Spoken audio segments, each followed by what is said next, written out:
Recordemos que llegamos al punto en el que tenemos y queremos interpretar cómo está constituida la materia. Y para ello tendremos que determinar en el tiempo cómo se ha ido desarrollando hasta lo que hoy día conocemos de esta. ¿Está bien? Podríamos indicar en una era filosófica a ciertos filósofos quienes interpretaban de que la materia estaba compuesta por ciertos elementos que ellos consideraron. Por ejemplo, Tales de Mileto creía que toda la materia debe estar fundamentada específicamente en el agua. Para Tales de Mileto era importante este elemento, lo llamaba así. Entonces él interpretó que el agua vendría a ser absolutamente todo lo que compete ser justamente a la materia. Luego tuvimos a Anaximandro, Heráclito, al mismo Tales de Mileto. También tuvimos a Empédocles, quienes organizaron que la materia debería estar constituida por cuatro elementos que al combinarlos me harían la materia tal cual nosotros conocemos. ¿Está bien? Empédocles, por ejemplo, él se creía un dios, ¿ya? Él estudiaba y analizaba junto a sus estudiantes que la materia debe estar compuesta por tierra, un elemento importante para él. La historia comenta que Empédocles un día estaba en las ágoras. Las ágoras, te comento, eran salones gigantescos donde estaba con sus estudiantes y luego salieron a examinar un volcán y cuando estaban examinando el volcán, él se lanza a este volcán y bueno, y termina la historia de Empédocles, ¿no?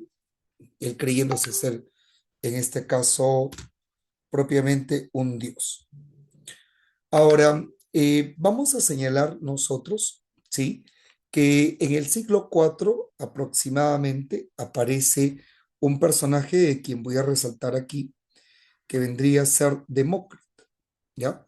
Demócrito en conjunto a Leucipo, aunque hay algunos escritos que dicen que Leucipo no existió, que Demócrito siempre se refería a él, pero entendemos en esencia que en el siglo IV Demócrito decía que la materia debe estar compuesta no por los cuatro elementos, sino por unas partículas que él denomina átomos.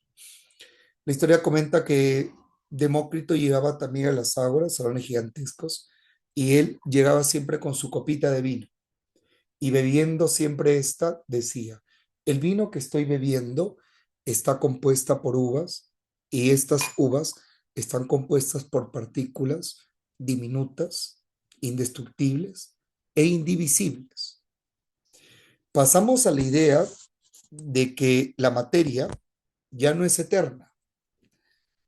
Aristóteles, Empédocles y entre otros creían que si tú tienes un cuerpo y lo divides, esta podrías dividirlo eternamente. Pasamos de esa idea de la materia eterna ahora a entender que la materia es discontinua, ya no continua, que hay un punto límite que vendrían a ser los átomos, que deriva de dos vocablos griegos que sería sin y división. Por eso la palabra átomo significa sin división, aunque hoy día experimentalmente sabemos que el átomo sí se puede dividir. Por eso vamos a llamar a esta como el mal llamado átomo o simplemente erradamente átomo. ¿Está bien? De esta era filosófica estamos hablando aproximadamente de Demócrito, siglo IV antes de Cristo, y tuvieron que pasar aproximadamente unos 2000 años para que la idea del átomo vuelva a salir nuevamente a flote con un profesor de química inglés, ¿ya? Quien le encantaba hacer trabajos en teoría cinética de gases y que en uno de sus trabajos él interpreta que la materia debe estar conformada por átomos. Así que él le da validez a eso, ¿ya? La materia está conformada por átomos, decía Dalton, John Dalton en 1807. Entonces Dalton quiere mostrar cómo son los átomos. La historia comenta que una noche él jugando a los bolos, ¿ya? Menciona, ¿por qué no indico que los átomos sean como estos bolos que son esféricos? Por eso él propone un modelo esférico. Él señala, ok, que los átomos vendrían a ser compactos, macizos, indestructibles e indivisibles. Menciona que no importa el cambio químico que haga, no importa la reacción química, estos son eternos. Bueno, son compactos, llamémoslos.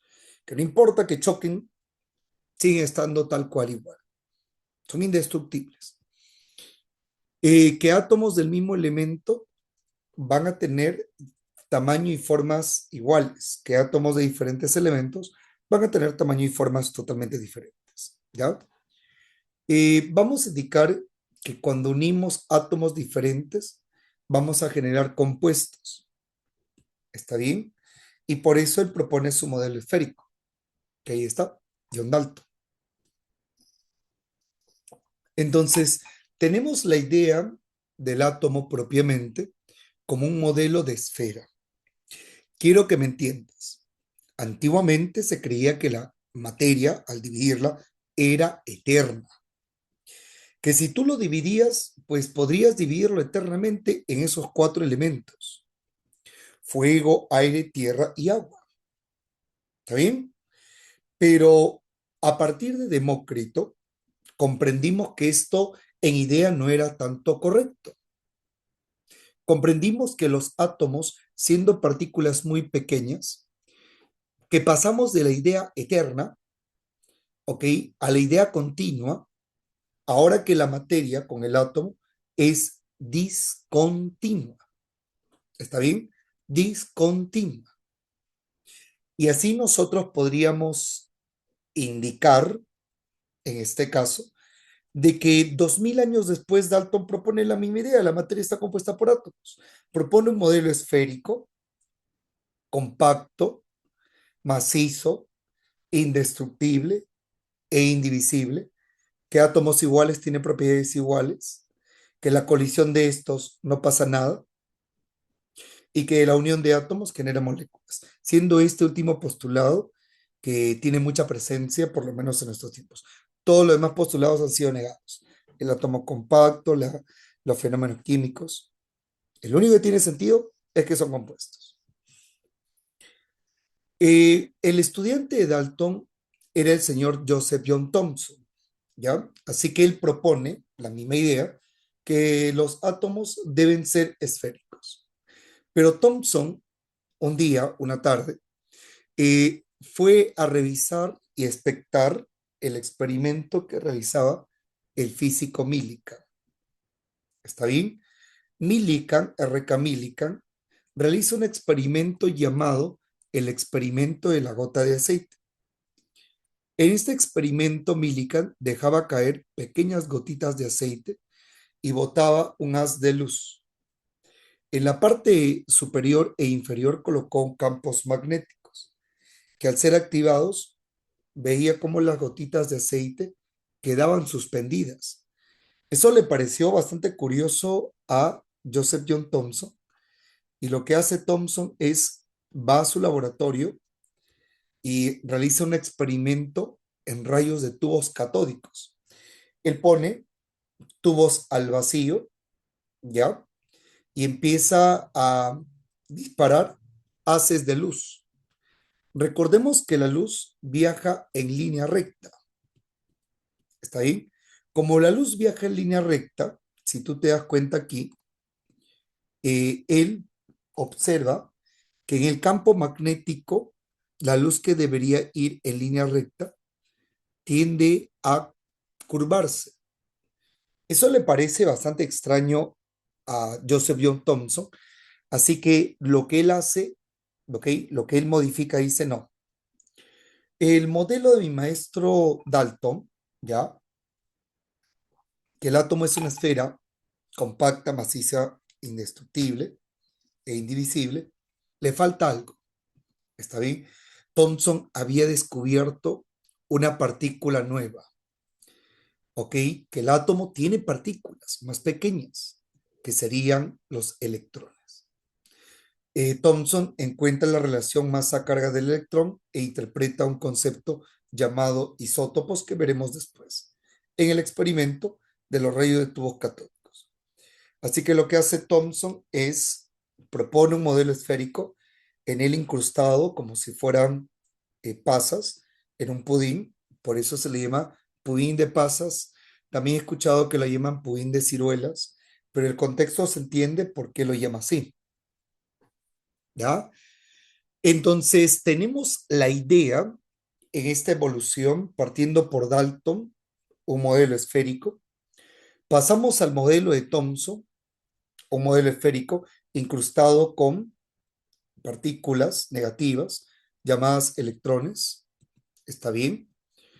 Y pasamos luego en la evolución a un químico inglés, el señor Ernest Rutherford.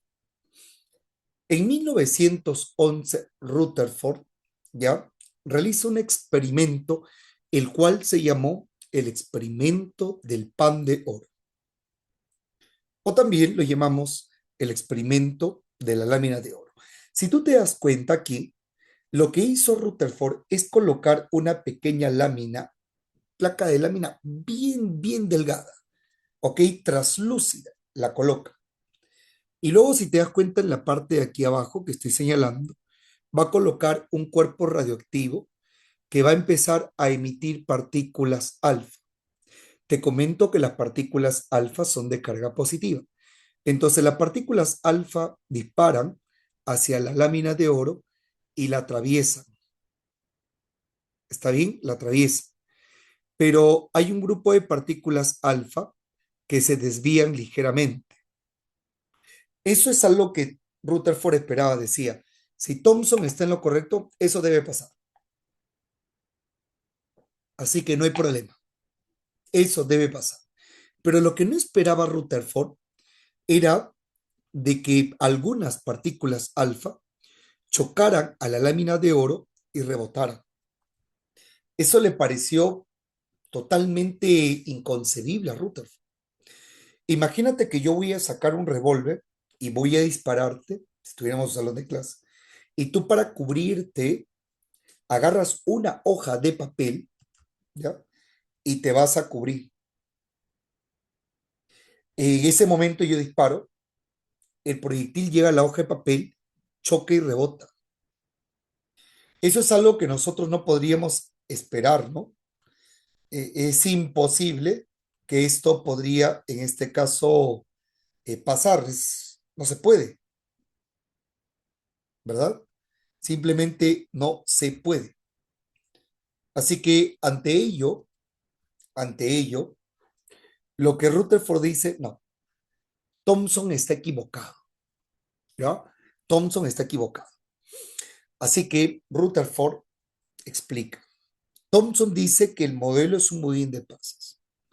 Así que los electrones están esparcidos como si fueran pasas en un pudín. Así que las partículas alfa positivas la atraviesan o pueden desviarse. Como eso está mal, lo que hace Rutherford es coloca toda la masa del átomo en un núcleo pequeño, ¿ya? Y alrededor, si te das cuenta en la imagen, coloca los electrones como si fueran planetas que estuvieran orbitando alrededor de él.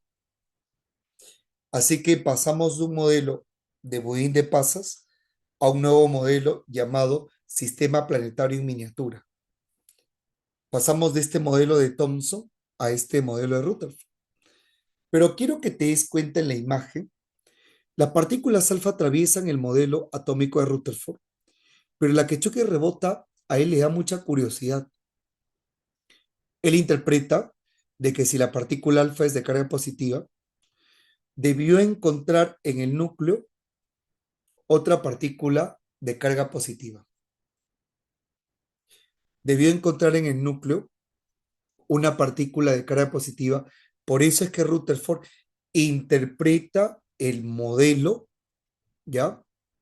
De un sistema planetario en miniatura que contiene en el núcleo una partícula positiva llamada protón. ¿Está bien? Una partícula positiva llamada protón. Y así tenemos un modelo más evolucionado. Quizá lo hayas visto en tu detergente Ariel, ¿no? Ahí está justamente ese modelo. ¿Está bien? Ahora vamos a interpretar justamente este nuevo modelo, ¿ya? Y va a ocurrir justamente algo que va a generar bastante cuestionamiento, dudas, porque el modelo del sistema planetario en miniatura de Rutherford nos indica que cuando un electrón se va a mover en torno al núcleo positivo, se supone que este electrón en su movimiento debería de ir perdiendo energía, ¿no? Debería ir perdiendo energía. Así que hablar de este modelo sería imposible, porque el electrón debería ir perdiendo energía y poco a poco llegar al núcleo y colisionar. La existencia de la materia sería imposible. ¿Correcto? Entonces, está mal, simplemente está mal. Ese cuestionamiento lo hace un danés, el señor Niels Bohr.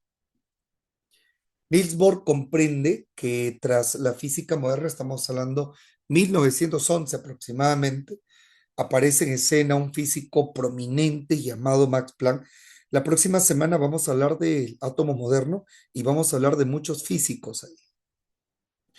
Max Planck interpreta la física moderna, el cual se conlleva un concepto nuevo acerca de radiaciones electromagnéticas. Se interpreta que tú estás compuesta de partículas, pero también la luz, que vendría a ser una forma de materia dispersada, está compuesta por partículas discretas a las cuales las llamamos cuantos, pequeños paquetitos que tienen electrones. Entonces, así interpretamos que la luz también es materia y que no está conformada por átomos, sino está conformado por estos cuantos. Y así pasamos a un modelo bastante evolucionado. Esto dejó muchas dudas y también ayudó a entender mejor el átomo. Niels Bohr propone en 1914 resolver el problema de Rutherford, ya que Rutherford encorvaba los hombros y no podía responder por qué el electrón gira y pierde energía y llega al núcleo y colisiona. Así que lo primero que hace Niels Bohr, con ayuda de la física clásica y la física moderna, y basándose en estudios del átomo de hidrógeno, propone cuatro postulados que tienes que recordarlos. El primer postulado es estabilizar al átomo. Él propone que el átomo de hidrógeno, ¿ya? Tiene un electrón que en su movimiento va a tener una fuerza eléctrica que lo atrae al núcleo, está bien, pero también va a tener una fuerza centrípeta que lo aleja. Así va a tener dos vectores, un vector que se acerca y un vector que se aleja. Dos vectores que van en la misma dirección y en sentido contrario. ¿Ok? Ahí está. Y tenemos este concepto de haber estabilizado al átomo. Ya no hay problema por qué pensar de que este va a llegar al núcleo y colisionar. Simplemente no. ¿Está bien? Simplemente no. Luego, el segundo postulado es, propone niveles permitidos. Propone el concepto llamado órbita, donde el electrón tiene una órbita definida. Propone 7 niveles permitidos, que en aquella época él lo llamó capas, capa K, L, M, N, O, P y Q, ¿ya? Y así el electrón tiene por dónde moverse, ¿no? No tiene por qué estar acercándose al núcleo o alejándose, ya que se le da un nivel permitido, establecido. Tercer postulado de Niels Bohr dice niveles estacionarios de energía. Recuerda esto, por favor. Cuando el electrón está cerca al núcleo, va a tener un nivel en estado basal. Quiere decir estado basal, estado fundamental, en el que va a ser estable, ¿ya? Va a ser estable. Y dato, cuando está cerca al núcleo, se mueve muy rápido. Cuando está cerca al núcleo, se mueve muy rápido, ¿ya? Y cuando se aleja del núcleo, su movimiento es más lento. Cuando está cerca del núcleo, lo llamamos basal. Quiere decir un estado en el que se encuentra de manera estable, ¿ya? De manera estable. Cuarto postulado de Niels Bohr. Cuando un electrón está en un nivel mayor, va a presentar mucha energía. Así que lo que él tiene que hacer es saltar a un nivel inferior. Y para hacerlo y llegar a un estado basal, como tiene mucha energía, tiene que botar energía. Y bota energía en forma de fotones, que ya te había comentado, son cuantos de energía, pequeños paquetes de electrones. Y si está cerca al núcleo en estado basal, lo que queremos es que al saltar a un nivel superior, al no tener energía, va a aceptar energía, absorbe, y así él puede saltar a otro nivel. Un dato, no importa cuántos niveles él salte, libera o absorbe un fotón, nada más, ¿ya? Libera o absorbe un fotón. En el caso de Luneval, por favor, no viene la parte de los saltos cuánticos, ¿ya? Y bueno, acá tenemos una pequeña evolución de, en este caso, del átomo, de cómo ha ido evolucionando en el tiempo. A ver, resumen rápidamente, por favor, para pasar a la segunda parte. Recordemos que en la filosofía antigua se creía que la materia era continua y eterna. Recuerden que Demócrito propone la idea que la materia es discontinua y con la idea de la existencia de los átomos. 2000 años después aparece John Dalton en la primera imagen, el cual propone un modelo esférico. Recuerden que eran compactos, macizos, indestructibles e indivisibles. Átomos iguales, propiedades iguales. No importa la colisión que tengan, sigue siendo lo mismo. Luego tuvo un estudiante llamado Joseph John Thomson, que realiza un experimento en unos tubos al vacío de rayos catódicos e interpreta una partícula de carga negativa, el cual incrusta en su modelo atómico y lo llama budín de pasas. Recuerda que él propone que la masa es positiva y se incrustan los electrones. Después se propone el inglés Ernest Rutherford, indica tras el experimento del pan de oro que toda la masa tiene que estar en el núcleo y que los electrones van a estar alrededor orbitando como si fueran planetas. Propone el sistema planetario miniatura. Interpreta el núcleo del átomo y descubre una partícula llamada protón. Después aparece un modelo, el cual es el modelo de Niels Bohr, que propone niveles permitidos, niveles estacionarios donde el electrón no tiene por qué moverse más por el nivel que se le permite. ¿Está bien? Y hoy en día,